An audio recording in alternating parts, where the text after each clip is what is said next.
Bapak Ibu sekalian, di zaman Sang Buddha ada seorang upasaka yang adalah seorang hartawan.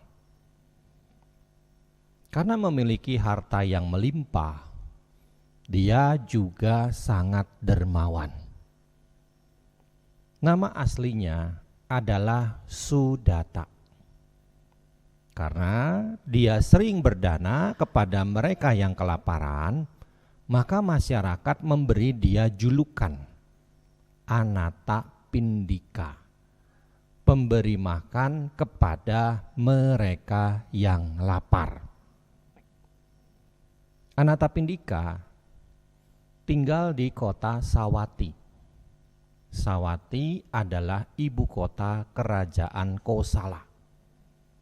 Kata Sawati itu berasal dari dua kata, yaitu kata Saba dan Ati. Saba itu artinya semua, Ati itu artinya barang. Semua barang ada di Sawati.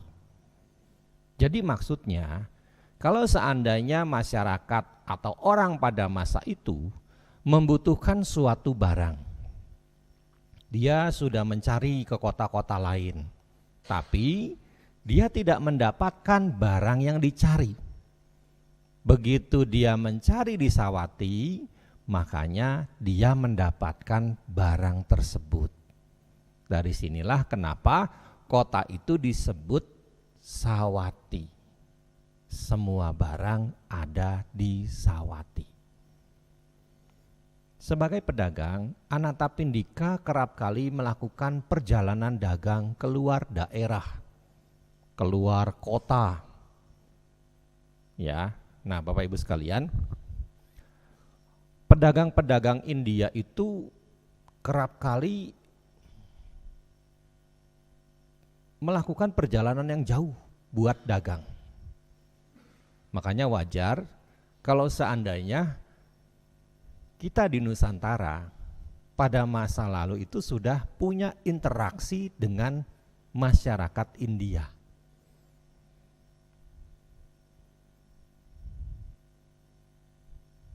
Ya, sudah punya interaksi perdagangan dengan masyarakat India.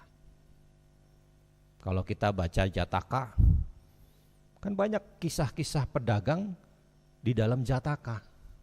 Yang ketika mereka dagang itu membutuhkan waktu sampai berbulan-bulan baru pulang. Nah, ada yang menduga mereka dagang jauh-jauh itu ada yang sampai ke Nusantara.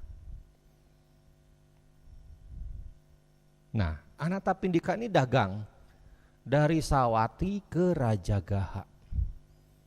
Rajagaha itu ibu kota kerajaan Magadha. Ya, ibu kota kerajaan Magadha. Jadi sudah pindah ke kerajaan lain kalau dia dagang. Jauh itu. Ya, jauh. Nah, di Rajagaha ini Bapak Ibu sekalian, Anathapindika biasa bermalam di rumah iparnya. Ya, jadi kalau dia dari Sawati mau dagang di Rajagaha, dia bermalam di rumah ini. Ketika dia melakukan perjalanan dagang kali ini di Rajagaha, dia pun bermalam di rumah iparnya. Informasi pemberitahuan bahwa dia mau datang sudah disampaikan. Tapi ketika dia datang, semua orang di rumah tersebut sibuk. Tidak ada yang menyambut kedatangan Anathapindika. Dia bertanya-tanya, ada apa di rumah ini? Gak biasanya, saya kok gak ada yang nyambut, semuanya sibuk. Dia kemudian berpikir, oh jangan-jangan keluarga ini mengundang raja untuk datang ke rumah ini. Atau keluarga ini mengundang bangsawan kerajaan untuk datang ke rumah ini. Maka dia pun kemudian mencari tahu lewat iparnya. Begitu ketemu langsung nanya, saya kan udah ngasih tahu mau datang, kok saya nggak disambut, nggak kayak biasanya? Semuanya pada sibuk, ada acara apa? Ngundang raja ya? Bukan. Ngundang bangsawan kerajaan ya? Bukan. Lalu ngundang siapa? Sesibuk ini. Kami mengundang Sang Buddha untuk hadir menerima dana makan di rumah ini. Ketika Anathapindika mendengar kata Buddha diucapkan, dia tidak percaya. Ngundang siapa? Buddha. Iya, ngundang Buddha. Beneran? Iya, ngundang Buddha. Dorongan untuk ketemu Sang Buddha muncul dalam diri Anathapindika. Sangat kuat. Oh, kalau begitu saya pengen ketemu. Besok saja. Hari sudah petang. Sebentar lagi gerbang kerajaan akan ditutup. Sang Buddha sedang tinggal di hutan Sitawana. Ya, nanti kalau ke hutan Sitawana harus lewat kuburan. Besok saja. Besok Sang Buddha akan datang ke rumah ini. Nanti bisa ketemu dengan Sang Buddha. Ya, maka Anathapindika pun kemudian ditunjukkan kamar tempat biasa dia bermalam di rumah itu. Tapi desakan untuk ketemu Sang Buddhanya itu sangat kuat. Ya, malam itu dia nggak bisa tidur pules. Kenapa? Karena punya keinginan pengen ketemu Sang Buddha. Ya, sama kayak kita kan. Kalau kita pengen apa-apa pasti kita juga gelisah, nggak bisa tidur. Pengen beli motor baru pasti gelisah. Ya, pengen beli handphone baru pasti gelisah. Nggak bisa tidur pules. Atau besok mau pergi kemana, pasti malam ini tuh nggak bisa tidur mikirin. Dulu waktu saya masih jadi umat itu, biasa kalau Wesak kan kita pergi ke Borobudur. Besok pagi mau berangkat, malam ini tuh nggak bisa tidur.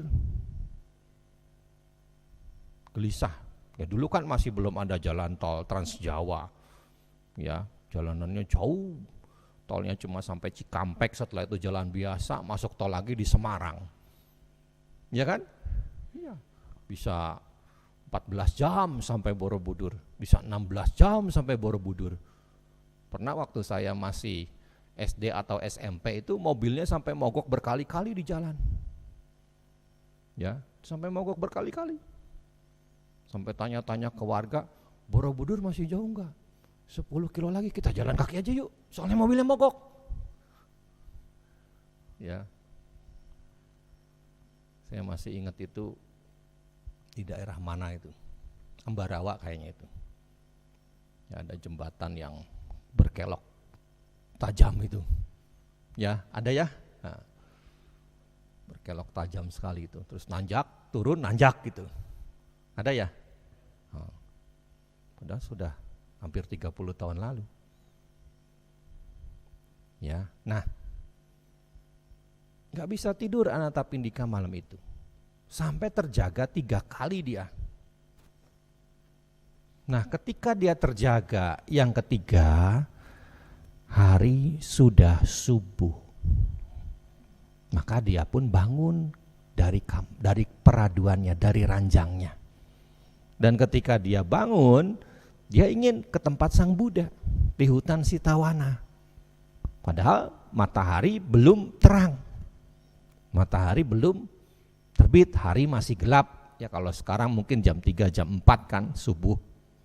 Nah, tapi ketika dia keluar dari kamar, ternyata pintu-pintu kamar di rumah itu semua sudah terbuka, dibukakan oleh para dewa. Termasuk ketika dia menuju gerbang yang menuju hutan Sitawana, ternyata sudah dibuka juga. Maka dia pun kemudian berjalan ke sana. Begitu keluar dari gerbang kota raja, udara masih gelap, cuaca masih gelap, suasana masih gelap. Mulai ragu-ragu, maju jangan, maju jangan. Nah, pada saat itu ada Yakasiwaka yang pada kehidupan lalu adalah kerabatnya Anathapindika. Memberi motivasi, memberi dorongan kepada Anathapindika. Maju saja berumah tangga, maju saja. Aku akan menerangi jalanmu menuju ke tempat Sang Buddha. Ya, jadi meskipun lewat kuburan, karena ada yang menerangi jalan, Anathapindika pun berjalan menuju hutan Sitawana. Sang Buddha saat itu sedang meditasi jalan. Mengetahui ada Anathapindika datang, Sang Buddha menyapanya dengan nama aslinya. Apa namanya tadi? Hah? Ya, Sudata, gampang ya. Kayak di Jawa kan Sudarto. Ya. Kemarilah Sudata. Maka Anathapindika pun mendekat. Sang Buddha memberikan khotbah bertingkat atau panca anupubikata. Dana kata, sila kata, kamadinawa kata, nekamani sangsa kata, saga kata. Ya, untuk apa? Menggembirakan batin Anathapindika dengan dhamma.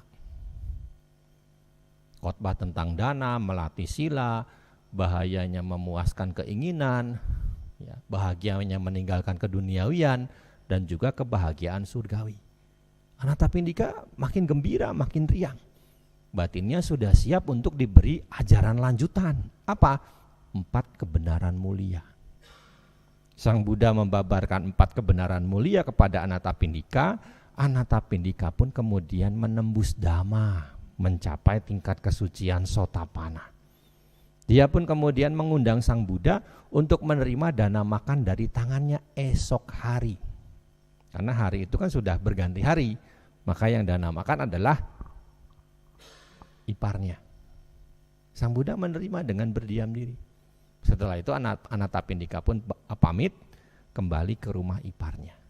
Ketika dia menyampaikan hal ini, bahwa dia sudah ketemu dengan Sang Buddha dan mengundang Sang Buddha untuk hadir menerima dana makan dari tangannya, iparnya merespon baik. Saya mau kasih kamu pinjaman dah, kamu kan belum dagang, baru sampai di sini. Barangkali belum ada duit. Ya, Anathapindika menolak. Enggak, saya ada. Bahkan ketika berita ini sampai ke telinga Raja Bimbisara pun, Raja Bimbisara juga mau kasih pinjaman. Anathapindika pun menolak. Biar saya berdana dari tangan saya sendiri. Apa yang saya dapatkan. Ya, jadi hebat kan ya. Raja aja mau kasih kredit.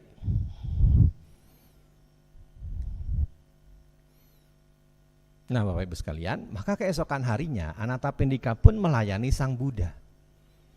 Dan ketika Sang Buddha sudah selesai makan, Anathapindika mengajukan undangan untuk Sang Buddha datang ke Sawati, kampung halamannya. Sang Buddha menerima dengan mengatakan, Tathagata senang tinggal di tempat tenang dan sunyi. Maka setelah urusan dagang Anathapindika selesai di Rajagaha, dia pun segera bergegas pulang. Sepanjang perjalanan menuju Sawati dari Rajagaha, dia memberi kabar kepada kerabatnya, sahabatnya, temannya, nanti Sang Buddha mau lewat jalan ini dengan para biku. Sang Buddha akan menuju Sawati. Bangunlah tempat-tempat bermalam buat Sang Buddha. Sediakanlah dana makan untuk Sang Buddha dan para biku. Dan ketika Anathapindika tiba di Sawati, maka dia pun segera bergegas untuk mencari tanah, tempat yang cocok untuk tempat tinggal Sang Buddha. Ya, dia mengendarai kendaraan ke sono ke sini, ke sono ke sini. Tak ketemu. Ya. Nah, ketika dia melewati satu tempat, oh ternyata ini cocok. Milik siapakah lahan ini? Ketika dicari tahu, ternyata lahan itu milik Pangeran Jeta. Susah, berat, anak raja, duitnya banyak, mana mau jual tanah. Ya kan? Tapi usaha perlu dicoba. Anathapindika menemui Pangeran Jeta. Pangeran, maaf, tanahnya mau dijual enggak? Enggak. Besoknya datang lagi. Pangeran, tanahnya dijual enggak? Enggak. Datang lagi. Dijual enggak Pangeran? Enggak. Akhirnya karena sering kali ditanya, Pangeran Jeta pun kesel. Ketika Anathapindika datang, Pangeran, tanahnya dijual enggak? Jual.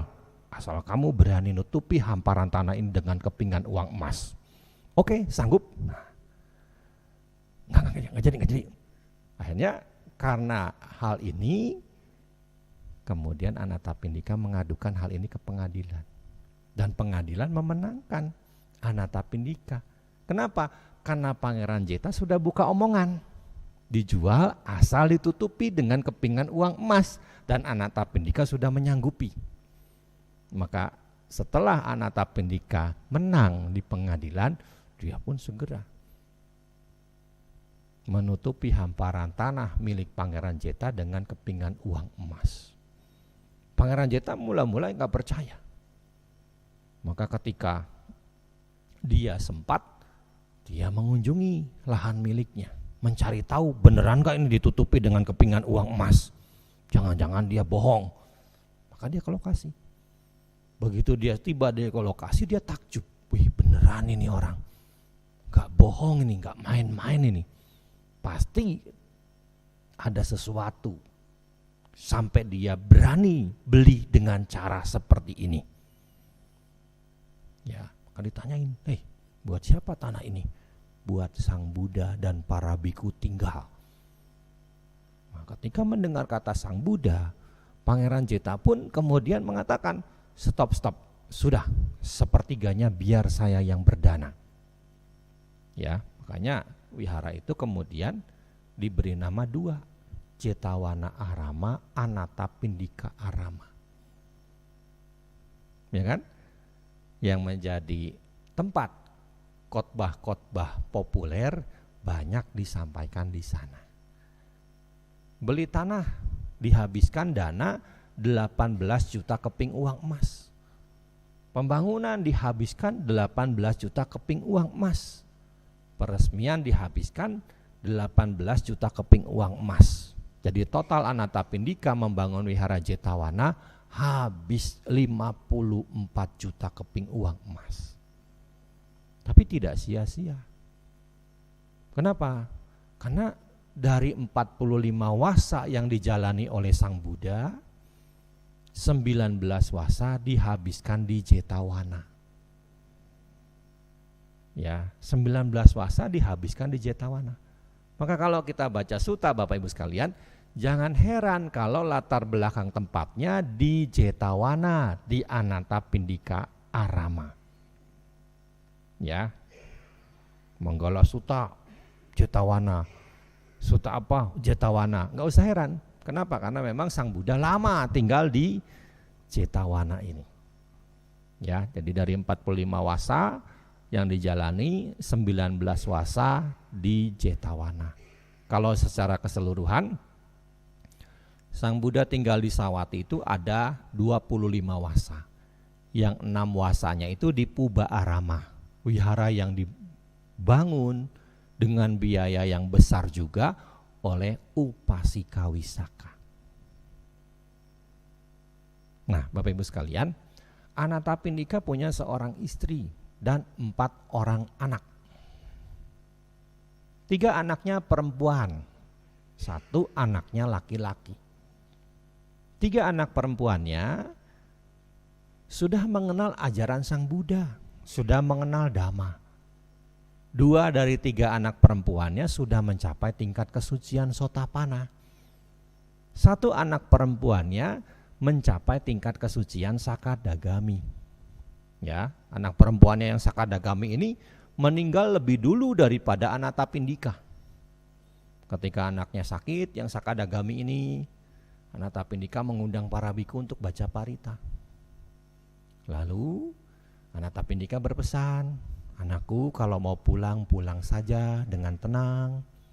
Para biku sudah membacakan parita untukmu. Anaknya jawab apa? Iya adikku, katanya. Tek, mati. Anatapindika bertanya-tanya, saya kan bapaknya. Kenapa anak saya manggil saya adik?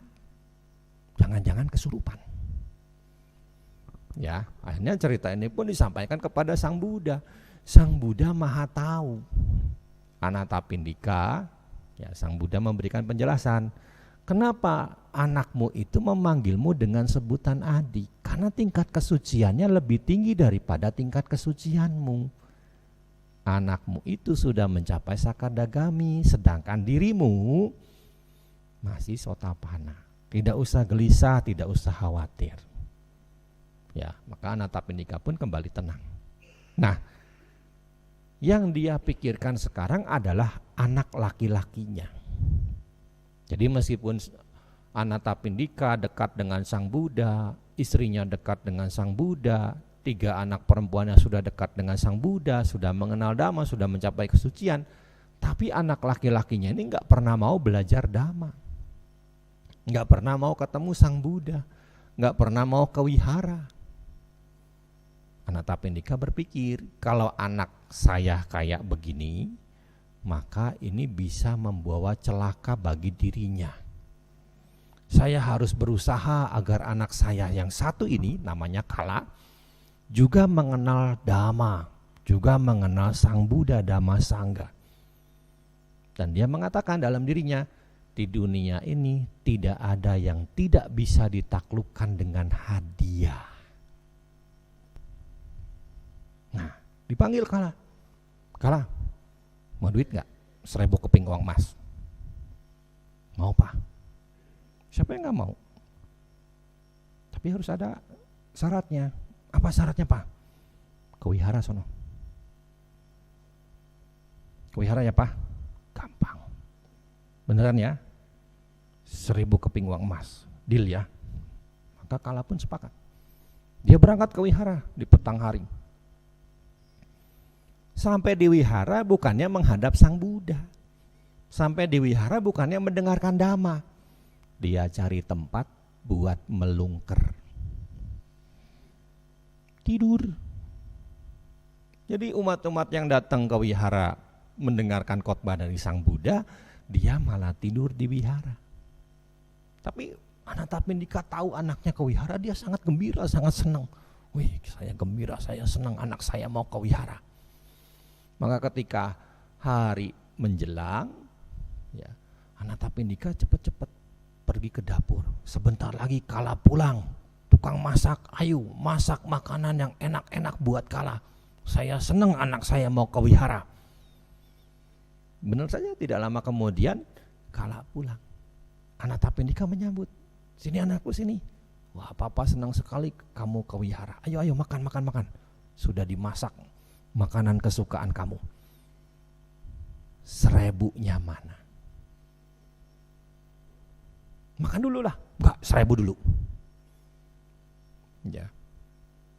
Setelah dikasih 1000 keping, baru Kala mau makan. Nah, beberapa hari kemudian, Bapak Ibu sekalian, Anatapindika panggil lagi Kala. Suruh lagi ke wihara. Tawarannya dinaikin. 10.000 keping uang emas. Lebih banyak. 10 kali lipat. Kala ke wihara lagi. Berapa Pak?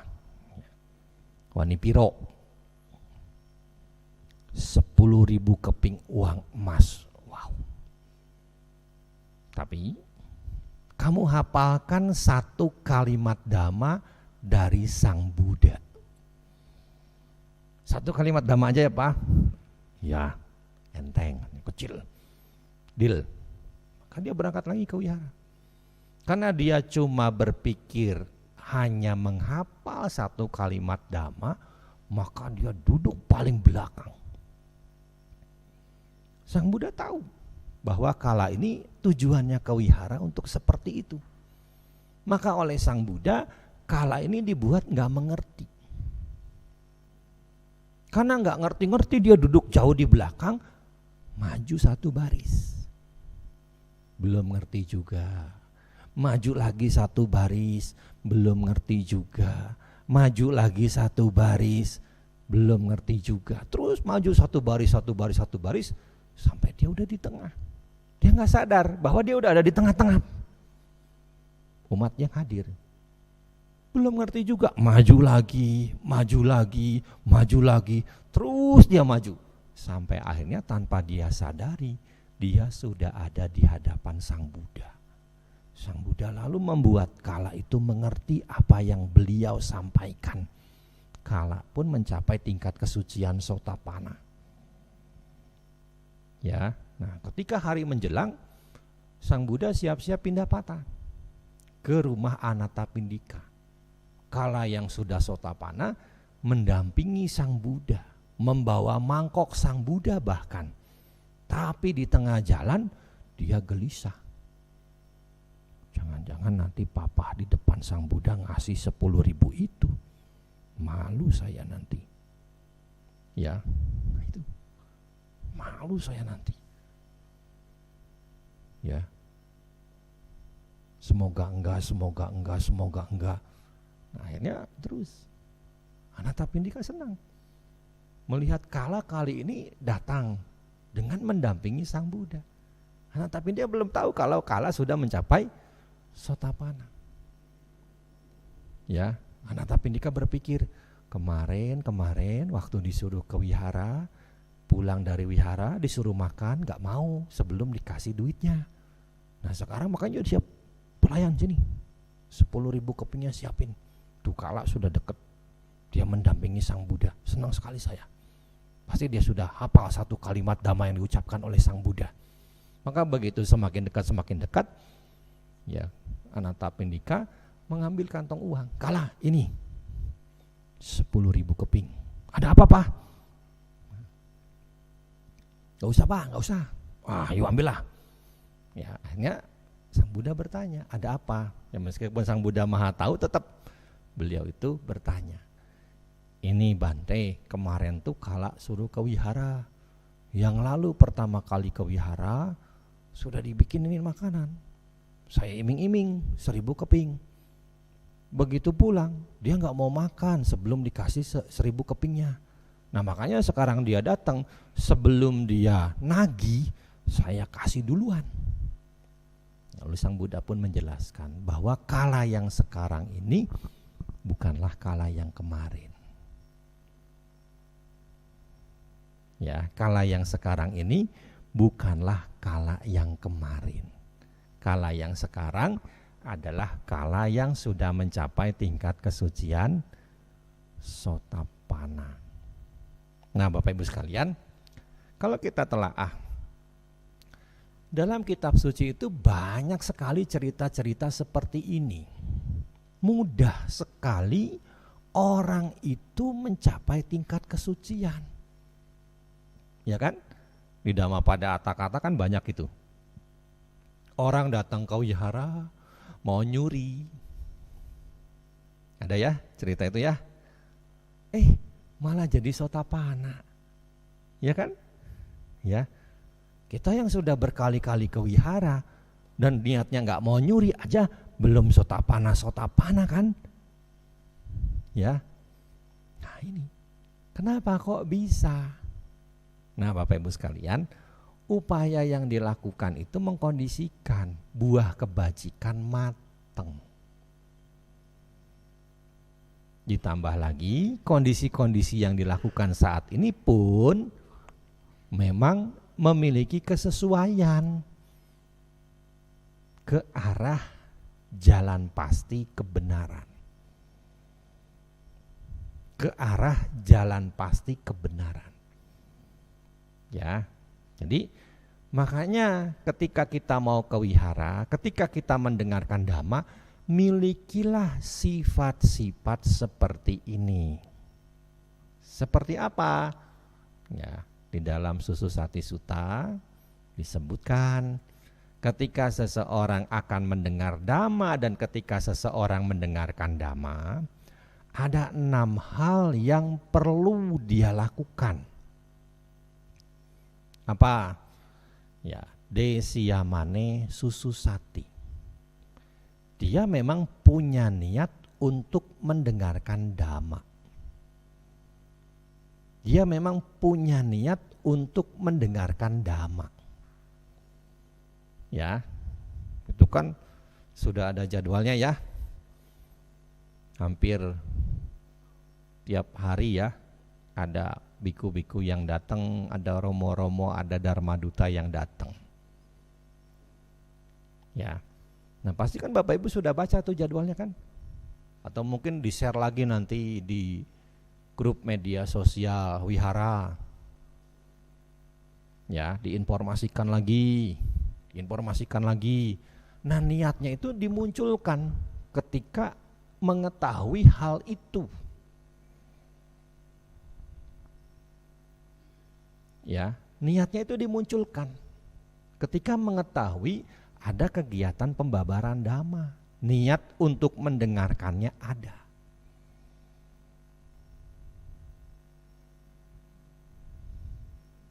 Kadang ketika umat Buddha dikasih tahu ada informasi kegiatan ini kegiatan itu di wihara, banyak yang keliru pandangannya. Nunggu karma baik, semoga saya bisa datang. Masih ada yang suka ngomong gitu? Karma baik itu dikondisikan, bukan ditungguin. Ya, Bapak Ibu punya toko tapi nggak dibuka, ada pembeli nggak? Iya kan? Iya, dibuka tokonya. Nah, karma baik itu dikondisikan, jangan ditungguin lah, nggak mateng-mateng. Gak berbuah-berbuah. Nanti kalau kita cuma pasif, yang matang bisa-bisa karma yang buruk. Ya kan? Harus dibuat kondisinya, dipancing biar yang baik itu matang dengan perbuatan baik baru. Jangan pasif. Ya kalau cuma diem aja, ya barangan dagangan yang banyak di rumah, di toko. Kalau tokonya nggak dibuka-buka, nggak akan ada pembeli. Ya kan? Ya, jadi jangan lagi punya konsepsi kalau mau berbuat baik tuh nunggu karma baik berbuah. Pandangan salah itu. Ya, pandangan salah itu. So karma baik ditungguin berbuah, nggak dibuat kondisinya. Lah Bapak Ibu nanam pohon, udah ditanam nggak perlu disiram, tinggalin begitu aja, berbuah nanti. Enggak, ya kan? Harus ditanam, setelah ditanam disirami dengan air, dikasih pupuk, dikenain sinar matahari, ya kan? Enggak begitu ditanam ditinggalin lalu ditungguin nanti berbuah sendiri, enggak. Ya, harus diupayakan agar dia bisa berbuah dengan perbuatan-perbuatan baik baru yang dibuat. Ya, jadi ada niat untuk mendengarkan dhamma. Kenapa? Karena dia sadar akan tugas kewajibannya. Kenapa? Sebagai umat Buddha perlu belajar dhamma.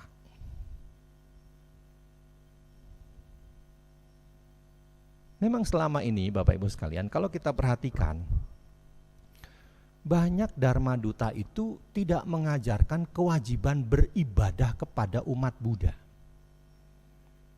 Ya kan? Dulu kalau kita ceramah, kita sering mendengar ketika kita mendengarkan dhamma. Jadi umat Buddha nggak perlu ke wihara, yang penting berbuat baik. Pernah nggak dengar itu? Ya kan? Makanya mereka yang malas merasa dapat pembenaran. Mereka yang rajin jadi patah semangat. Ya kan? Buang itu pandangan salah. Lah kan ke wihara berbuat baik. Lagi pula kita buat apa bikin wihara bagus-bagus. Sekarang bikin wihara tuh gak cukup 1 M loh. Minimal 1,5 M sampai 2 M. Ya kan? Iya, itu pun masih sederhana. Kalau udah habis M-eman, udah jadi gak dipakai, apa enggak eman? Ya kan? Izinnya susah, nyari dananya susah, udah jadi nggak perlu ke wihara, yang penting berbuat baik. Penjahat itu. Ya. Nah memang berbuat baik itu asal aja? Boleh? Boleh nggak berbuat baik itu asal aja? Berbuat baik dalam agama Buddha, kalau memang perbuatan baik itu mau menjadi perbuatan baik yang berkualitas, kan banyak faktor yang harus diperhatikan, banyak syarat yang harus dilengkapi. Ya kan? Coba contoh kasus, kita mau berdana. Ya, misalkan ini sebuah barang. Kita mau berdana, mendanakan barang ini. Boleh nggak diginiin? Boleh nggak? Barang itu dilempar? Nggak boleh kan? Ada syarat ketika berdana, harus dengan hormat, harus dengan sopan, menyerahkan dengan tangan sendiri, diserahkan dengan kedua tangan. Ya kan? Coba kalau Bapak Ibu yang suka dana makan, Ada nggak umat yang baru-baru dana makan itu kadang-kadang nyerahin satu tangan? Bapak Ibu kan pasti ribut, dua tangan, dua tangan, dua tangan. Kaget orang, jadi nggak dana lagi besok-besok. Ya kan? Banyak yang kayak begitu di beberapa wihara.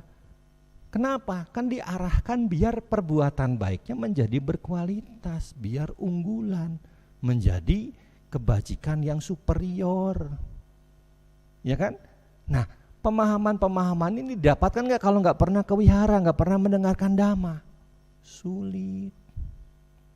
Ya kan? Yang sering ke wihara aja kadang-kadang masih keliru, apalagi yang nggak pernah ke wihara. Ya kan? Nah itu. Ya. Jadi inilah mindsetnya harus dirubah. Mindsetnya harus dirubah. Ya seperti Anathapindika tadi. Dia membangun wihara, dia memungsikan wihara, dia mendorong keluarganya untuk ke wihara mendengarkan dhamma, belajar dhamma, dekat dengan Buddha Dhamma Sangha. Ya. Kan kalau kita perhatikan di beberapa kabupaten di Jawa Tengah ini ya Bapak Ibu sekalian, dulu kantong-kantong umat Buddha banyak kan? Ya kan? Di kabupaten ini ada berapa puluh wihara, di kabupaten ini ada berapa puluh wihara. Sekarang kan menyusut. Ya kan? Sekarang kan menyusut, ya kan? Belum lama di media sosial kan rame. Di Pekalongan. Ada kan wihara di desa yang umatnya tadinya 150 orangan, sekarang sisa 5.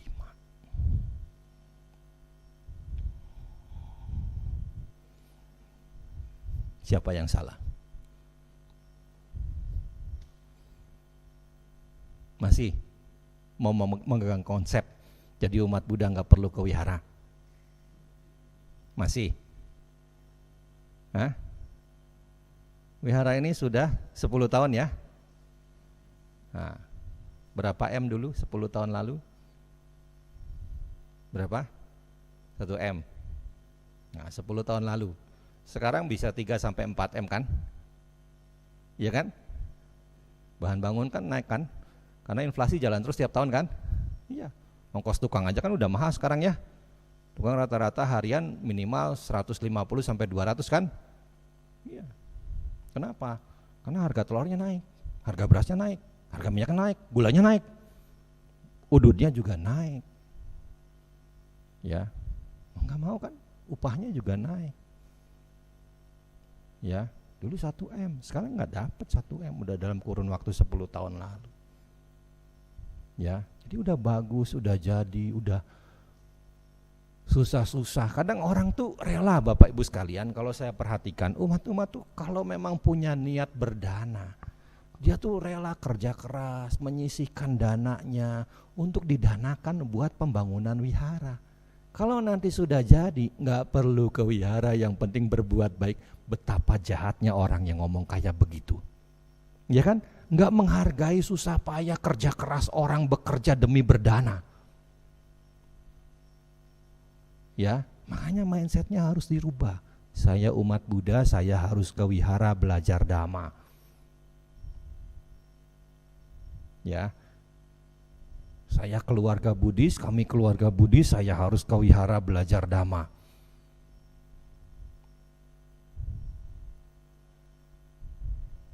Jadi tekankan kewajiban beribadah. Jangan nanti udah nggak pernah ke wihara, di tempat lain ada bikin wihara, kemudian dapat pelarangan, heboh, nggak seneng. Lu ada wihara di tempat sendiri aja nggak pernah datang, sekarang di tempat lain nggak dapat izin, nggak seneng. Kadang-kadang kan begitu kan, umat Buddha itu ada kayak gitu. Ya, jadi jangan sampai kayak begitu. Kan dulu kalau mau ke wihara jalan kaki berkilo-kilo, ya kan? Ya, sekarang kan sudah lebih dekat dari rumah, ya harusnya lebih giat. Ya, tiru Anathapindika. Anathapindika tuh ke wihara setiap hari Bapak Ibu sekalian, mengalahkan orang sakit minum obat. Anathapindika ke wihara tuh 4 kali sehari.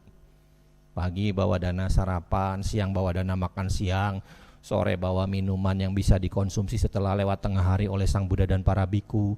Malam dia ke wihara mengecek barangkali ada biku yang sakit, dia mau berdana obat. Nah ini seminggu sekali aja kadang-kadang males. Udah gitu dikomporin, gak perlu ke wihara, yang penting berbuat baik. Ya susah.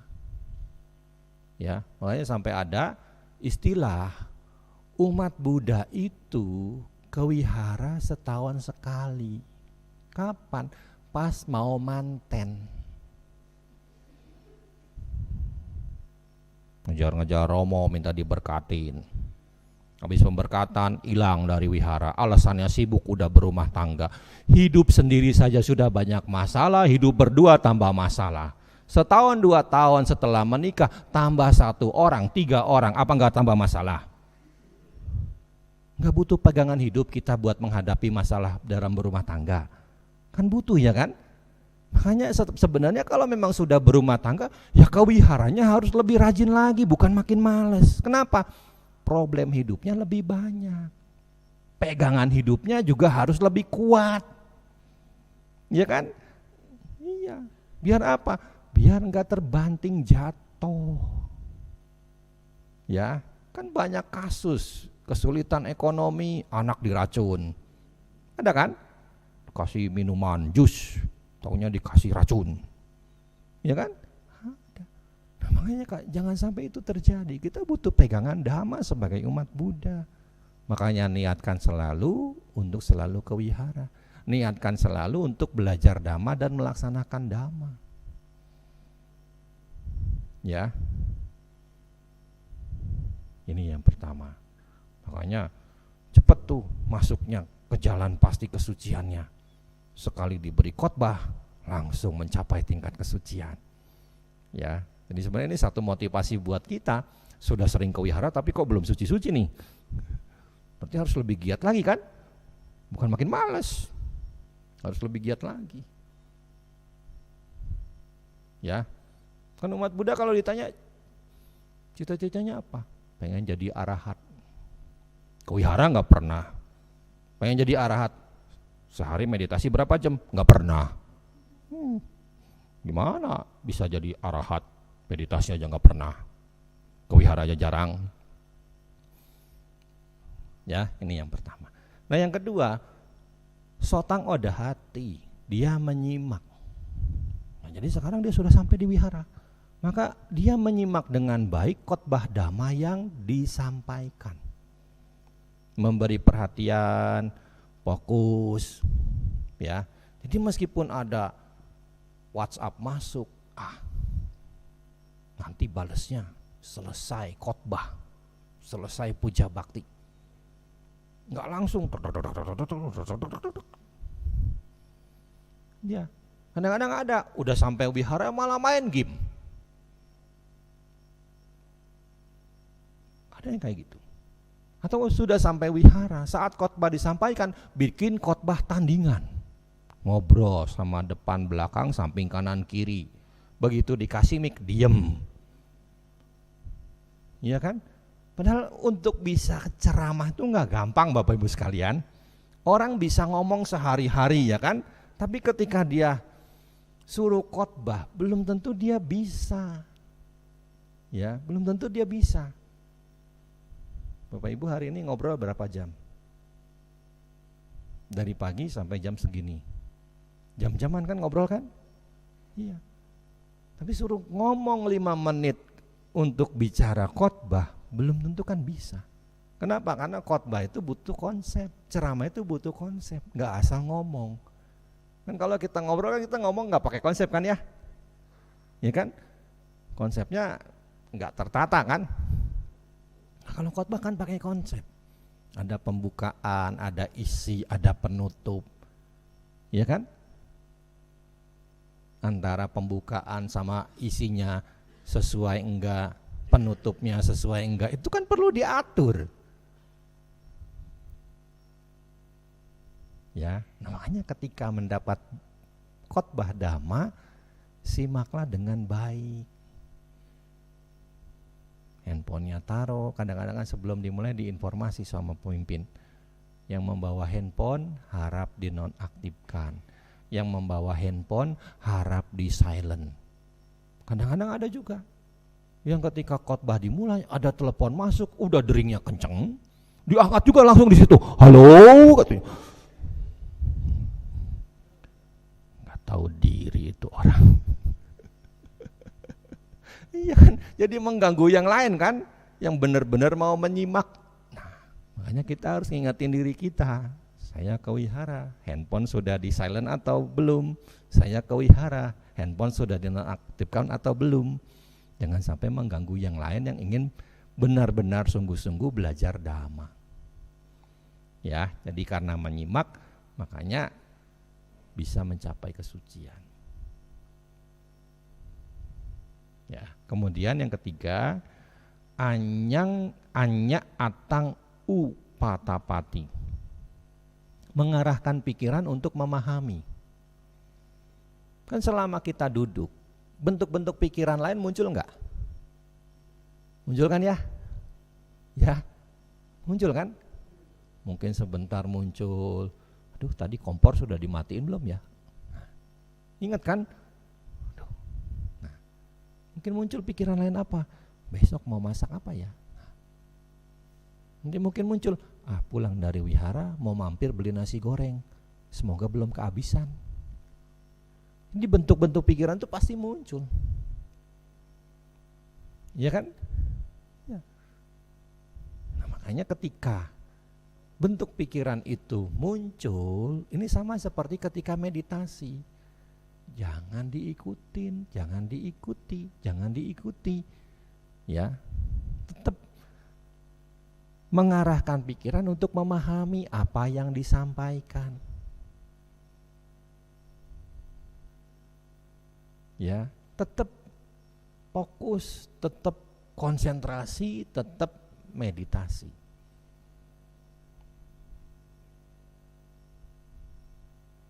Jadi ketika mendengar dhamma pun perilakunya meditatif.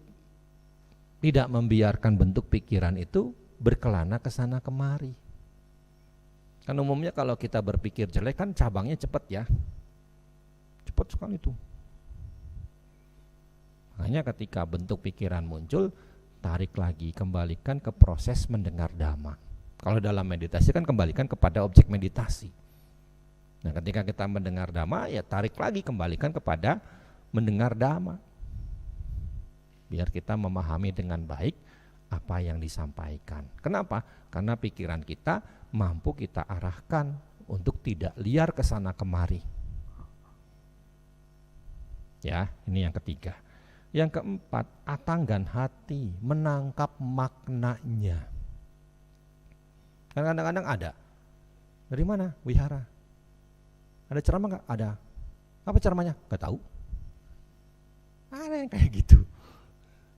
Jadi tidak menangkap maknanya.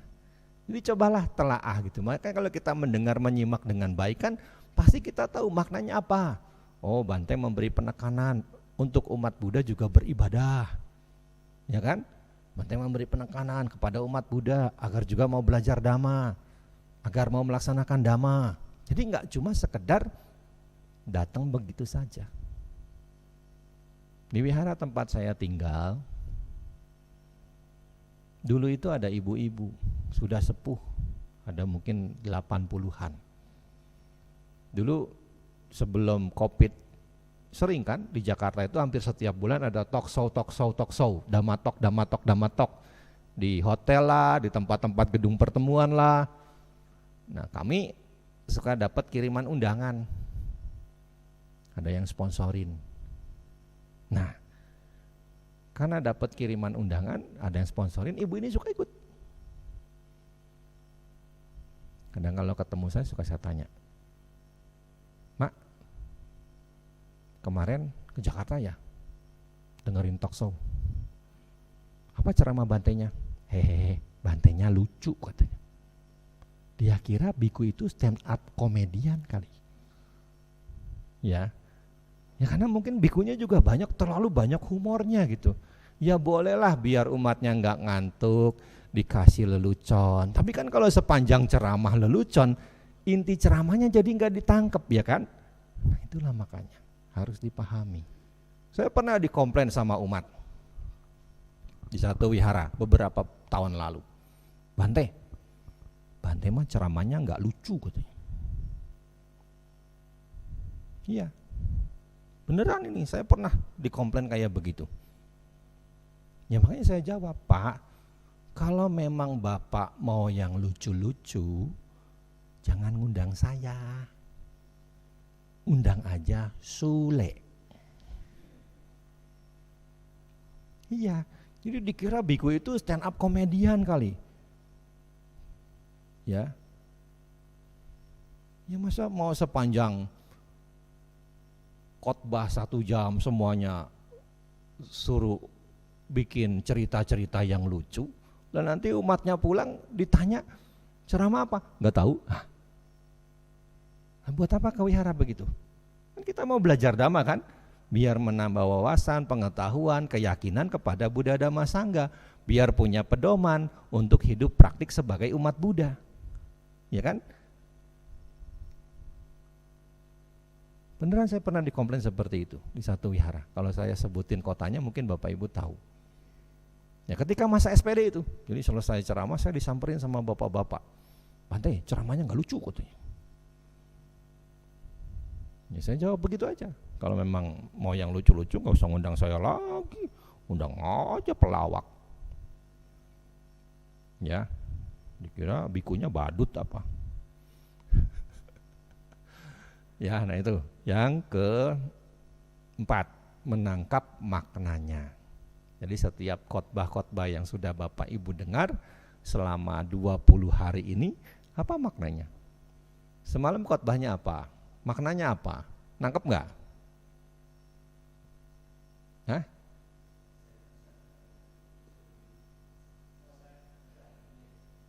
Apa? Oh, self healing. Ya. Self healing. Ya. Jadi harus bikin sehat diri sendiri. Pakai meditasi. Hah? Enggak, maksudnya suruh meditasi enggak. Salah satu cara buat bikin kita sehat kan meditasi, di samping makan makanan yang sehat juga. Iya kan? Biar metabolisme kita seimbang, tidak cuma mengolah fisik tapi juga mengolah batin. Ya kan? Biar seimbang. Ya, tuh sudah diajarin tuh biar dirinya sehat, enggak gampang stres, enggak gampang sutris. Ya, jadi itu menangkap maknanya. Nah, kemudian yang kelima adalah anatang rincati, membuang yang bukan makna. Jadi yang guyon-guyon itu jangan diceritain lagi ke orang lain. Yang diceritain tuh isi damanya. Jadi jangan yang ceritanya guyon. Nah, nanti orang gak nangkap, gak tertarik buat ke wihara. Justru kan kita harus bisa menceritakan lagi kepada saudara-saudara kita, kepada keluarga di rumah yang mungkin tidak bisa hadir karena punya kerjaan atau kesibukan lain. Untuk apa? Bisa ikut juga memahami ajaran. Dari tahun 70-an, Bapak Ibu kan sudah, kalau Katina tuh nyanyi, Sang Buddha Guru kita, Dhammanya Maha Mulia, serta Maha Sempurna untuk selama-lamanya. Wahai para upasaka serta upasika semua, bantulah anggota sangga menyebarkan Buddha Dhamma. Sudah dilakukan belum? Bantulah anggota sangga menyebarkan Buddha Dhamma. Sudah dilakukan belum? Itu dari tahun 70 kan lagu Katina kan itu ya kan? Sebelum yang ngepop sekarang itu. Ya kan? Itu lagu Katina pertama yang kita kenal kan? Sudah diingatkan untuk membantu anggota sangga menyebarkan Buddha Dhamma. Ya minimal dalam keluarga. Kan banyak Bapak Ibu sebagai umat Buddha, Anaknya kan bukan Buddhis. Ayo, ngaku. Ayo. Berarti kan Bapak Ibu tidak menjalankan kewajiban sebagai umat Buddha. Ya. Ya kan? Ya makanya seperti tadi, kenapa? Dari 155 sampai sisa 5 orang. Kenapa? Karena orang tuanya tidak membantu anggota sangga menyebarkan Buddha Dhamma.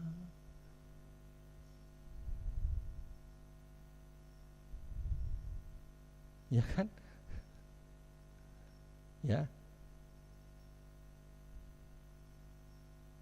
Coba kalau saudara-saudara kita, orang tuanya menganut keyakinan ini, anaknya sama enggak? Sama enggak keyakinan anaknya dengan keyakinan orang tua? Di kita gimana? Sama enggak? Bohong. Saya kadang-kadang suka seneng loh sama umat Hindu. Kenapa? Mereka punya prinsip, lahir sebagai Hindu, mati pun sebagai Hindu. Umat Buddha kan nggak ada kayak gitu kan? Iya kan? Lahir sebagai umat Buddha, ya matinya belum tentu sebagai umat Buddha.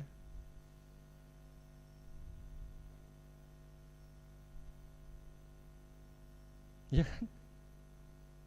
Nanti mau menikah pindah. Ya kan? Banyak yang seperti itu. Banyak. Itu deh yang membuat krisis. Jumlah umat Buddha semakin menyusut. Ya di samping konsep tadi tuh, nggak perlu ke wihara, yang penting berbuat baik, akibatnya ya kayak gitu. Ya, makanya kalau Romo-Romo dan Maduta ceramah ke pelosok-pelosok tuh, hapus konsepsi itu di pemikiran umat Buddha. Ya, makanya kitanya pun harus memberi contoh keteladanan. Ya, kan biku kan jumlahnya minim, pandita kan jumlahnya banyak. Ya kan? Salah satu tujuan jadi pandita kan untuk membantu para biku mengajarkan dhamma kepada umat-umat Buddha yang di daerah. Nah, makanya jangan sampai ngajarinnya salah. Ya, jadi konsep-konsep tadi nggak perlu ke wihara, itu harus dibuang. Ya, itu harus dibuang. Ya, karena ke wihara itu menjadi kewajiban bagi kita sebagai umat Buddha. Ya. Nah, kemudian yang terakhir, Anulomikaya Kantiya Samanagato, mengadopsi kepercayaan yang selaras dengan Dhamma.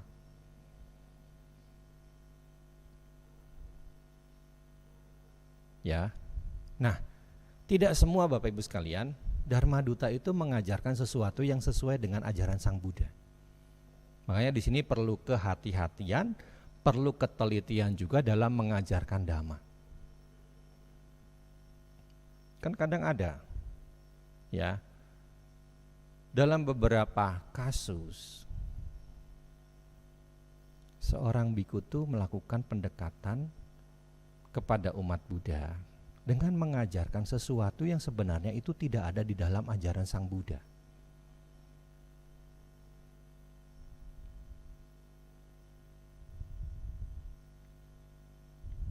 Pernah nggak menemukan kasus seperti ini?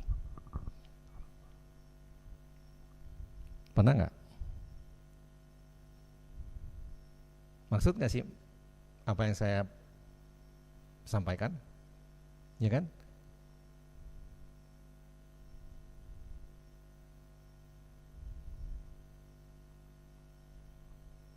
Banyak umat itu merasa senang kalau dikasih bandulan sama para biku. Seolah-olah bandulan itu bisa jadi penarik rezeki.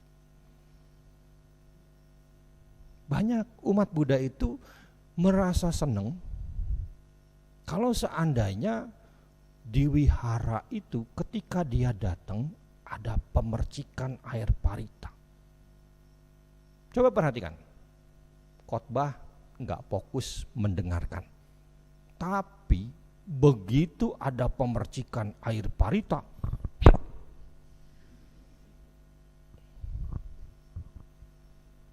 baca Manggala Sutta. Adakah di dalam Manggala Sutta dipercikin air parita itu berkah utama?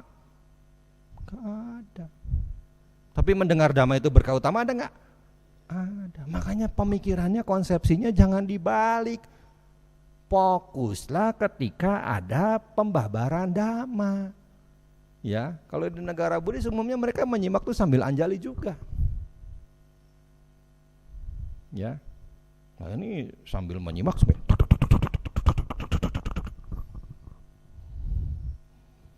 jangan sampai seperti itu. Jadi adopsilah yang memang sesuai dengan dhamma. Ya, jadi jangan sampai nanti saya kadang-kadang ke beberapa wihara tuh Bante minta gelang, Bante minta gelang. Emang saya penjual gelang? Iya, justru kalau ketemu biku tuh Bante mohon bimbingan dhamma, bukan jaluk gelang, bukan jaluk bandulan. Iya. Di soal kalau dikasih gelang itu, wih, rezekinya langsung mengalir deras. Ini konsepsi yang keliru itu harus dibuang jauh. Ya, kan kita harus yakin sama hukum karma. Apa yang kita tanam itu yang akan kita petik. Kalau rezeki mau mengalir deras ya banyak-banyaklah berdana, berbuat baik. Nah, gimana rezekinya mau mengalir deras, orangnya medit. Ya, jadi inilah jalan pasti kebenaran. Ya, Susu Sati Sutta itu khotbah tentang jalan pasti kebenaran. Kenapa? Makanya di dalam sutta-sutta itu orang sedikit mendengar dhamma saja bisa mencapai kesucian. Karena memang mereka melakukan tahapan-tahapan ya, di mana mereka punya niat untuk belajar dhamma, mereka menyimak dengan baik, mengarahkan pikiran tidak liar ke sana kemari ketika pembabaran dhamma, ya mereka menangkap maknanya, membuang yang bukan maknanya. Ya, jadi ini. Nah, Bapak Ibu sekalian, demikian apa yang bisa disampaikan pada malam hari ini. Semoga bermanfaat, menambah wawasan pengetahuan dan dapat dipraktikkan dalam keseharian. Terima kasih.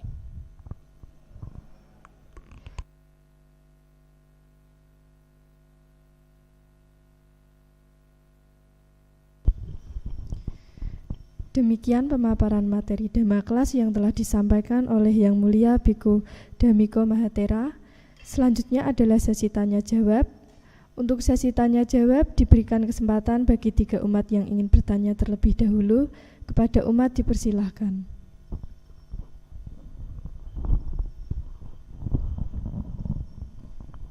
Namo Buddhaya Bante.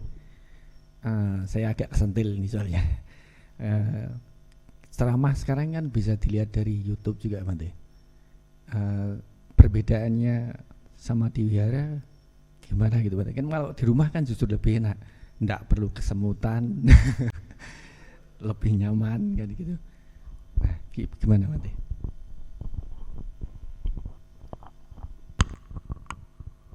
Ya, nanti kalau ditanya kenalanmu siapa? YouTube.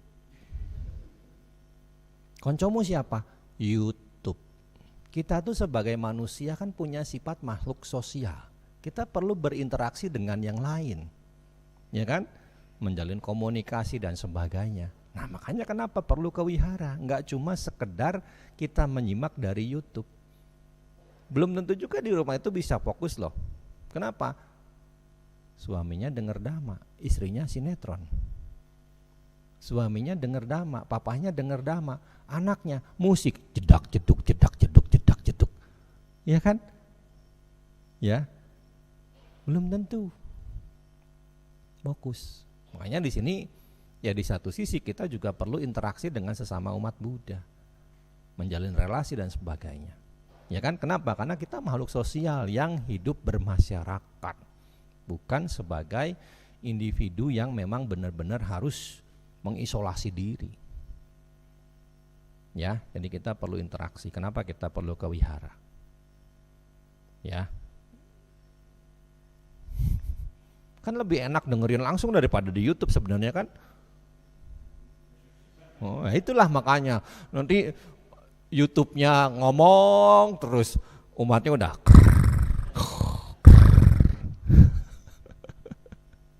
iya, Itu ada umat itu tidur bareng-bareng karena di perjalanan. Ya itu YouTube-nya nyala, umatnya udah tidur itu. Ya dengerin dhamma, itu kan berarti mendengar dhamma di waktu yang tidak sesuai kan?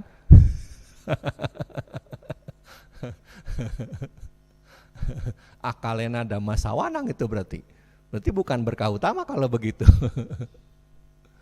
Ya kan nggak bagus juga sebenarnya kalau kita tidur itu handphone di samping kita. Kenapa? Gelombang elektromagnetiknya berjalan terus, bisa membuat otak kita mengalami kerusakan, bisa membuat kita mengalami kanker. Nggak bagus ya, makanya kalau naruh handphone tuh jangan di samping tempat tidur dalam kondisi hidup, kecuali kalau memang sudah di off. Nggak bagus. Seperti wifi itu jangan taruh di dalam kamar. Kenapa? Itu kedip-kedipan sinyalnya kan mengandung elektromagnetik kan, ya kan? Kenapa? Menangkap sinyal kan terus. Emang nggak pengaruh ke badan kita? Pengaruh nggak ke badan kita? Pengaruh, ya.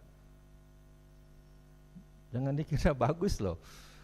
Kita sambil tidur sampai pagi, itu berarti kan berapa gelombang negatif yang kita serap dari sinyal handphone yang berjalan terus itu.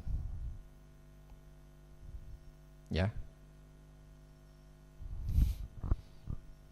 kita perlu berinteraksi. Ada lagi?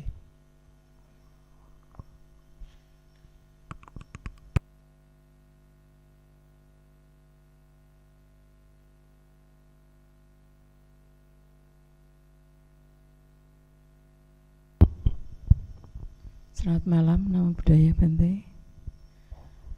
Saya ingin menanyakan tadi yang dikatakan mau makna yang tepat atau yang benar gitu ya Bante. Nah, dalam kehidupan sehari-hari kemasyarakatan, di samping kita sebagai insan yang agamis, tapi kadang-kadang kita juga masih bersentuhan dengan tradisi-tradisi lokal, kearifan lokal yang masih dijalankan. Nah, misalkan seperti di dusun, di desa, itu kalau misalkan habis panen padi katakanlah dan yang lain, itu ada istilahnya sedekah bumi atau merti desa. Nah, itu tujuannya untuk sebagai ucapan terima kasih telah diberikan panen hasil bumi yang melimpah seperti itu, dan masih banyak yang lain lah. Itu boleh dilakukan apa tidak sejalan dengan memaknai dari yang disampaikan Bante tadi? Terima kasih. Kita baca Ratana Sutta bait 1 dan 2. Ya. Yanida Bhutani Samagatani Bumaniwa Yaniwa Antalike. Ya, ada kan itu? Coba kamu buka Ratana Sutta bait 1. Kadang-kadang saya suka ngeblank juga, saya juga capek 3 hari muter-muter candi. Ya. Tadi juga saya baru dari Budur ngisi acara pelatihan pemandu wisata di Borobudur. Jadi saya cerita-cerita tentang perjalanan mengelilingi candi-candi dari Sumatera sampai ke Bali. Jauh kan? Jauh enggak? Jauh, dari Sumatera sampai ke Bali 1,5 jam. Ya. Ayo baca. Yanida Bhutani Samagatani Bumaniwa Yanewa Antalike Sabewa Buta Sumana Bawantu Atopi Sakaca Sunantu Basitang Tasmahi Bhutani Sameta Sabe Metang Karota Manusia Pajaya Diwacarato Caharantiye Baling Tasmahini Rakata Apamata. Perlakukanlah umat manusia dengan baik sebagaimana mereka mengaturkan sesajian kepadamu siang dan malam. Boleh nggak kalau gitu? Ya, boleh. Tapi konsepsinya yang harus kita ubah. Bukan mencari perlindungan, bukan mencari keberkahan dengan begitu. Ya, kita melakukan kewajiban. Di dalam sutta yang lain juga Sang Buddha menjelaskan kewajiban memberi persembahan, persembahan kepada tamu, kewajiban memberi persembahan kepada sanak keluarga, kewajiban memberi persembahan kepada keluarga yang sudah meninggal dalam bentuk patidana, juga ada kewajiban mempersembahkan sesajian kepada dewa, dewata Bali. Jadi nggak ada larangan sebenarnya. Yang penting pemaknaannya, kita jangan sampai terpola kepada menganggap ritual itu bisa membawa kebebasan. Ya, itu sebagai bentuk santuti, bersyukur dengan apa yang sudah didapatkan. Kita memiliki kepedulian juga terhadap lingkungan, terhadap alam. Kenapa? Karena sudah memberi kita banyak hal. Makanya seperti kalau kita baca Mora Parita kan sudah ada petunjuk. Kalau pagi bacanya menghadap timur, kalau sore bacanya menghadap barat. Seiring matahari terbit kita baca, seiring matahari tenggelam kita baca.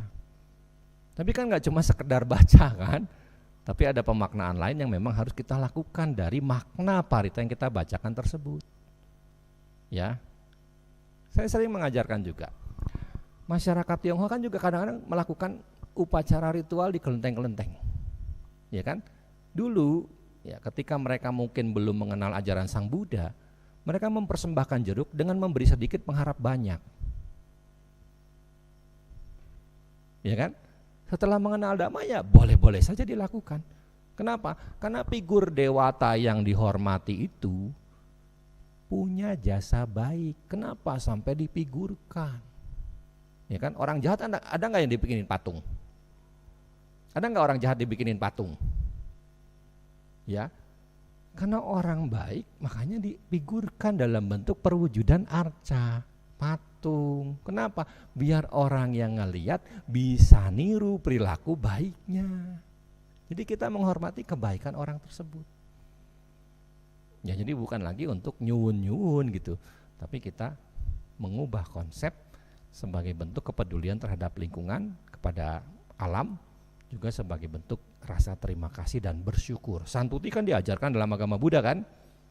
Ya kan? Santuti cak kata nyuta, etam manggala mutamang, santu sako. Kemudian di dalam Dhammapada juga ada memiliki rasa puas itu adalah harta. Ya kan? Harta yang terbaik. Ya, demikian.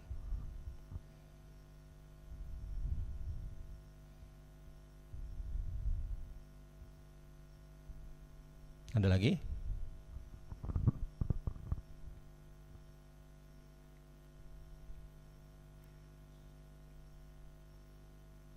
Kan baru 2 orang, katanya boleh 3 orang.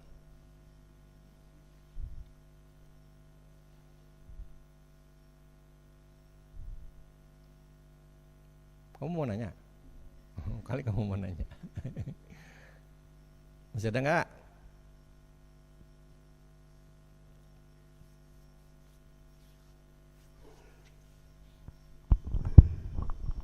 Selamat malam Bante, Namo Buddhaya. Ini biar genep 3 orang. Tadi Bante cerita Sotapanna dan sebagainya. Terus terang saya sendiri belum gitu jelas ciri-ciri orang Sotapanna itu seperti apa tuh Bante? Terima kasih. Iya. Kesucian itu sifatnya mental, sifatnya batin. Secara penampilan fisik ya nggak bisa kelihatan, ya kan? Karena sifatnya batin. Nah di dalam Ratana Sutta kan disebutkan di bait ke-10. Coba baca bait 10. Sahawasa dasana sampadaya tayasu dhamma cahita bawanti sakaya diti wici kicitanca sila batang wapi yadati kinci catuha payehi cakwi pamoto caca bitanani ababokatum. Seorang Sotapanna melenyapkan 3 belenggu. Semua kan ada 10 belenggu, ya kan? Sang Yojana. Nah 3 belenggu itu apa? Sakaya diti, kepercayaan akan keakuan diri. Ya, pandangan salah tentang keakuan. Ya, wicikica, keraguan-raguan kepada Buddha Dhamma Sangha. Sila bata paramasa itu seperti yang tadi, yang menganggap ritual itu bisa membawa pada kebebasan. Ya, nah seorang Sotapana melenyapkan 3 belenggu rendah ini. Ya, 3 belenggu ini dilenyapkan, dihilangkan oleh mereka yang sudah mencapai Sotapana. Ya kan kadang-kadang kita masih ragu-ragu ya, benar nggak ini ajaran Sang Buddha? Kan sudah sekian lama kurun waktunya, benar nggak ini ya? Nah, ragu-ragu tuh harus dihilangkan. Ya, keakuan kita kan kadang-kadang juga muncul. Tuh SPD-nya bisa jalan tuh gara-gara saya tuh, misalkan, ya kan?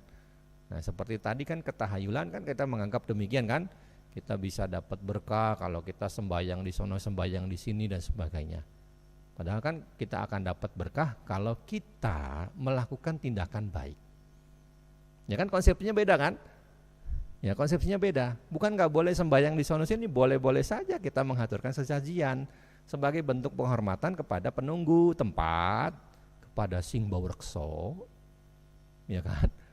Kepada danyang di tempat tersebut, tapi bukan kembali untuk kita meminta berkah kepada makhluk tersebut, tapi untuk kita memberi penghormatan biar selaras dengan alam. Ya, jadi kalau kita baik kepada siapapun, mereka yang nggak kelihatan pun pasti akan menjaga melindungi kita. Kenapa?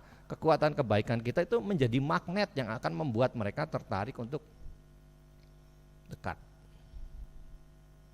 Ya, tapi kadang-kadang orang dekat-dekat juga takut. Makanya sering ada pertanyaan, Bante nggak boleh sering-sering baca Karyameta Sutta ya, nanti bisa diikuti makhluk halus. Siapa bilang? Kadang-kadang suka ada yang nanya begitu, dibolak-balik gitu. Waktu udah kadang-kadang lucu, ya. Waktu udah tuh kadang-kadang lucu gitu. Konsep-konsepnya tuh dari mana gitu, saya juga bingung kadang-kadang. Bisa sampai punya pemikiran kayak begitu. Ya, jadi kesucian itu istilahnya batin, mentalitas sifatnya, bukan fisik. Jadi kita nggak bisa menebak, melihat seseorang cuma dari penampilan fisiknya, belum tentu dia mencapai kesucian. Ya, tapi setidaknya kalau kita melihat seseorang yang tenang, menandakan dia punya kualitas dalam latihan. Ya, terlepas dia sudah mencapai kesucian atau belum. Ya, demikian. Sudah genap 3, apa mau ditambahin 4, 5, 6, 7, 8?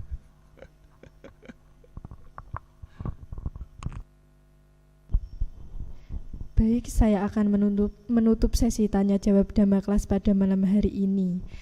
Selanjutnya, apakah Bante ingin menambahkan closing statement pada Dhamma kelas malam hari ini? Ya, Bapak Ibu sekalian, intinya kebebasan beribadah itu dijamin undang-undang. Pendirian rumah ibadah juga sudah dijamin undang-undang. Dan kita sebagai umat Buddha, ya, diakui oleh pemerintah. Kita diakomodir oleh pemerintah. Maka kita harus memaksimalkan kesempatan yang sudah diberikan itu dengan sebaik-baiknya. Wihara sudah dibangun, tidak ada pelarangan ibadah beragama Buddha, maka harus dimanfaatkan sebaik-baiknya. Jangan malas ke wihara, jangan malas belajar dhamma, jangan malas untuk praktik dhamma. Ya. Jadi meskipun kita belum sampai mencapai kesucian, setidaknya keyakinan kita, pemahaman kita kepada Buddha Dhamma Sangha itu semakin kuat, semakin kokoh, tidak mudah goyah, sehingga kita pun punya pegangan dalam menghadapi kehidupan yang penuh dengan segala fenomena suka duka ini. Demikian, makasih.